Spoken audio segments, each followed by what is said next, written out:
베델의 제사장 아마샤가 이스라엘의 왕 여로보암에게 보내어 이르되 이스라엘 족속 중에 아모스가 왕을 모반하나니 그 모든 말을 이 땅이 견딜 수 없나이다. 아모스가 말하기를 여로보암은 칼에 죽겠고 이스라엘은 반드시 사로잡혀 그 땅에서 떠나겠다 하나이다. 아마샤가 또 아모스에게 이르되 선견자야, 너는 유다 땅으로 도망하여 가서 거기에서나 떡을 먹으며 거기에서나 예언하고 다시는 베델에서 예언하지 말라. 이는 왕의 성소요 나라의 궁궐임이니라. 아모스가 아마샤에게 대답하여 이르되 나는 선지자가 아니며 선지자의 아들도 아니라 나는 목자여 뽕나무를 재배하는 자로서 양떼를 따를 때에 여호와께서 나를 데려다가 여호와께서 내게 이르시기를 가서 내 백성 이스라엘에게 예언하라 하셨나니 이제 너는 여호와의 말씀을 들을지니라. 내가 이르기를 이스라엘에 대하여 예언하지 말며 이삭의 집을 향하여 경고하지 말라 하므로 여호와께서 이와 같이 말씀하시기를 내 아내는 성읍 가운데서 창녀가 될 것이요 내 자녀들은 칼에 엎드러지며 내 땅은 측량하여 나누어질 것이며 너는 더러운 땅에서 죽을 것이요 이스라엘은 반드시 사로잡혀 그의 땅에서 떠나리라 하셨느니라.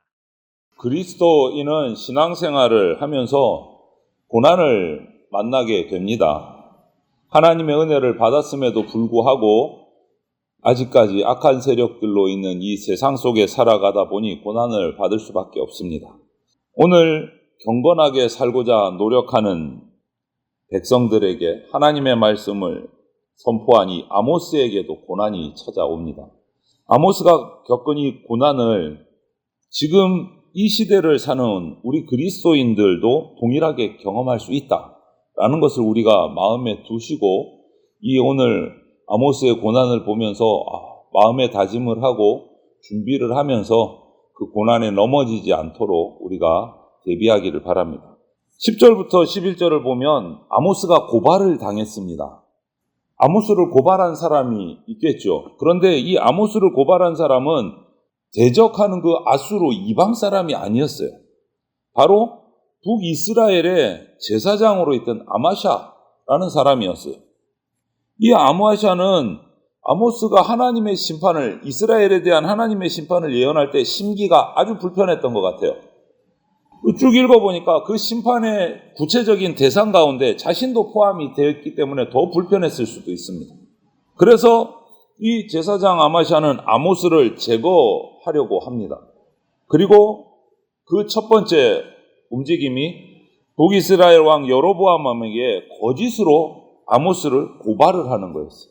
이 북이스라엘 베델의 제사장 아마샤는 하나님의 말씀을 정말 빼지도 더하지도 않고 좋은 예언이든 나쁜 예언이든 정말 가감없이 전하는 이 아모스를 정치적인 반역자로 몰아갑니다.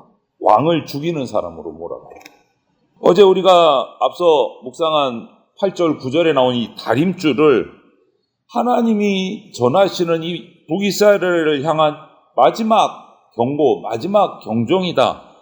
이것으로 받지 못하고 그냥 왕과 나라를 위협하는 반역자다. 이렇게만 해석을 하는 거예요. 반역자로. 죄를 지적하는 그 아모스의 말에는 전혀 관심이 없고 그냥 단순하게 네가 왕을 칼로 죽인다고 우리 북이스라엘이 백성이 포로가 돼서 이방으로 잡혀간다고 거기에만 딱 꽂혀 있는 거예요. 무엇 때문에 그렇게 되는지는 상관도 하지 않고 그러니까 너는 반역자야. 이렇게 고발을 하는 거예요. 예언 하나님이 주신 말씀에 귀 기울이지 않고 전혀 회개하지 않는 그 바뀌지 않는 죄악 때문에 이스라엘이 무너질 것인데 그거는 생각도 하지 않는. 아마샤의 이런 모습을 우리가 읽으면서 또 이렇게 떠오르는 것이 예수님이 이 땅에 오셨을 때 예수님을 고발하던 그 당시에 빌라도 총독에게 사형을 촉구하던 종교 지도자들이 떠올라요. 예수님이 그렇게 복음을 전하는데도 귀 딱 막고 그냥 예수님을 나라를 반역하는 자로 몰아붙여서 십자가에 매달기 위해서 거짓 증언을 하는 그들의 모습이 또 똑같은 거예요. 여러분, 이처럼 참된 그리스도인은 언제 어디서나 어떤 상황에서든지 우리는 진리를 선포해야 됩니다. 고난을 각오하고. 사탄은요, 우리가 진리를 선포하면 공격합니다. 방해합니다. 고발합니다. 거짓으로. 그래서 우리는 고난을 받아요. 그럼에도 불구하고 우리는 진리를 말하는 사람이 돼야 돼요. 오늘 또 12절부터 17절까지 보면 그냥 고발만 하고 말았느냐. 아마샤가 이제부터는 본격적으로 방해를 시작을 합니다. 고발을 해놓고 왕의 지지를 등에 업고 아모스를 몰아세우는 거예요. 아모스의 존재를 부정하는 거예요. 너 북이스라엘 사람도 아니잖아. 유다 너희 고향으로 돌아가서 떡이나 먹어라. 왜 올라와서 이렇게 어지럽히느냐 이 말이죠. 몰아세우는 거예요. 이렇게 한다는 것은 아모스에게 말씀을 주셔서 이스라엘에게 선포하게 하신 하나님의 선택마저도 부정하는 거예요. 하나님이 세우신 자를 몰아세우고 거짓으로 고발하고 방해하는 것은 하나님을 방해하는 거예요. 그런데 이 아마샤는요, 이미 자기의 기득권을 지키기 위해서 바른 길보다는 빠른 길을 찾아가는 데 능숙한 사람이에요. 그래서 아모스가 자기가 살고 있는 이 북이스라엘 땅에 와서 예언하는 것조차도 막아버리려고요. 너 예언하지 말아라. 예언하지 말아라. 이 땅에서. 너 남유다 가서 해라. 북이스라엘에서는 하지 말아라. 이 아마샤는 제사장이기 때문에 그동안 수많은 속죄제를 집전해 왔을 거예요. 이끌어 왔을 거예요.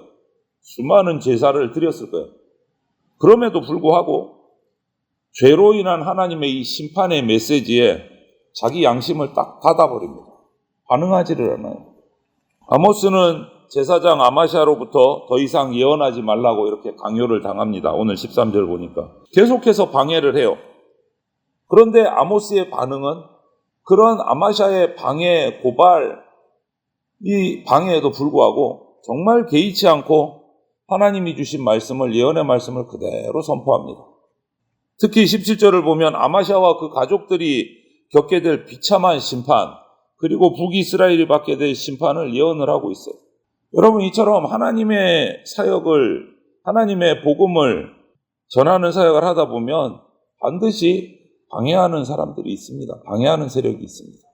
그렇다고 해서 우리가 그 사역을 그만둘 수가 없는 거죠. 교회는 역사 속에서 핍박, 고난 속에서 성장해 왔습니다. 무너지지 않고. 그 역사는 계속될 겁니다. 하나님이 하시는 일에는요, 취소가 없습니다. 하나님이 계획하신 것은 반드시 이루십니다. 그래서 우리가 그 하나님의 일을 동참하고 도구로 쓰임받는, 일꾼으로 쓰임받는 우리라면 어려움을 겪을 때 실망하지 않아야 됩니다. 그 일은 반드시 이루어지기 때문에. 하나님의 말씀을 이렇게 대언하는 아모스의 선포를 우리가 계속 보았는데요. 사실 인간적인 입장에서 보면 좋은 소식이 하나도 없습니다. 심판의 예언만 계속하고 있으니까. 그러면 아모스 입장에서 보면 아모스도 답답할 거예요. 하나님이 주신 말씀이 전부 다 심판의 예언이에요. 복받는다는 예언 하나도 없어요. 아모스에게 주신 말씀은 계속 심판이에요. 돌아오지 않으면 너희들 망한다. 이 심판이 계속, 이 예언이 반복되고 있어요. 아마 아모스도 이 말씀을 선포할 때마다 마음이 편하지는 않았을 겁니다. 답답했을 거예요.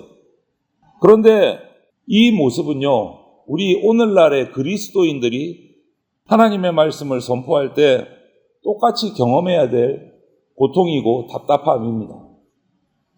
하나님의 말씀 듣고 그때그때 돌아오는 사람보다는 거부하고 조롱하는 사람이 많기 때문에 이 아모스의 답답함이 우리의 답답함일 수 있습니다.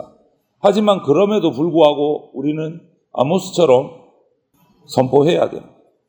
때로는 사람들에게 심판의 말을 전해야 될 때도 있고, 혹시는 이 말을 전하면 시험에 들까봐 두려운 마음이 들기도 하고 그래요. 특별히 설교를 하는 제 목회자 입장에서는 더 그런 마음이 듭니다.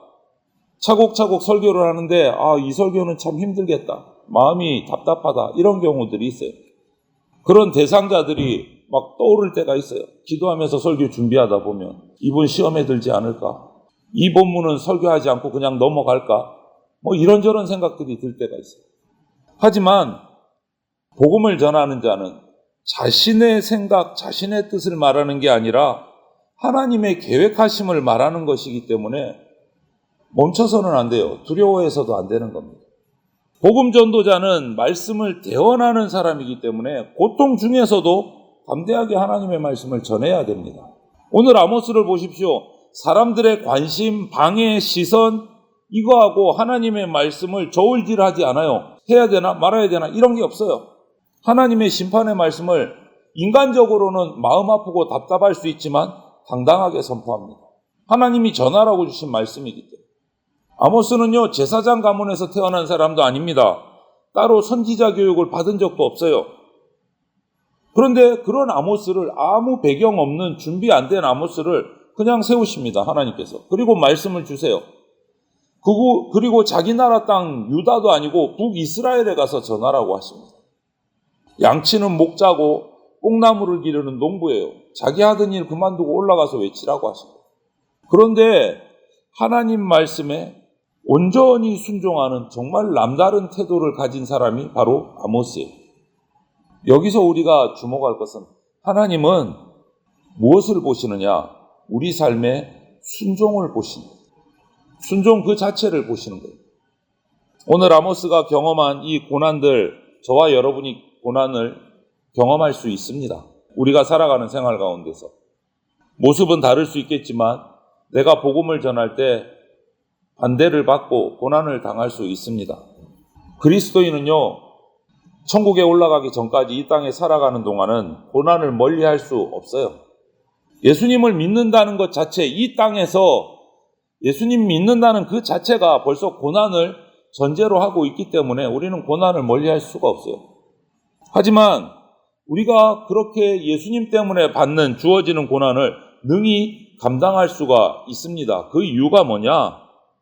왜냐하면 현재 우리의 고난은 하나님 앞에서 장차 얻게 될 영광하고는 좋게 비교할 수 없을 만큼 작은 거기 때문에, 그 영광이 너무나 크기 때문에 우리는 오늘 우리가 받는, 복음 때문에 받는, 예수님 때문에 받는 고난을 능히 이겨낼 수 있는 겁니다. 오늘 하루도 우리 이 어두운 세상에서 살아갈 때 하나님이 우리에게 주신, 아모스에게 주신 사명처럼 우리에게 주신 사명이 있습니다. 빛과 소금의 역할을 충성스럽게 감당하는, 복음을 전하는 전도자의 삶을 살아내셔서 고난을 이기고 승리하는 복된 백성들 다 되시기를 주님의 이름으로 축원을 드립니다. 아멘.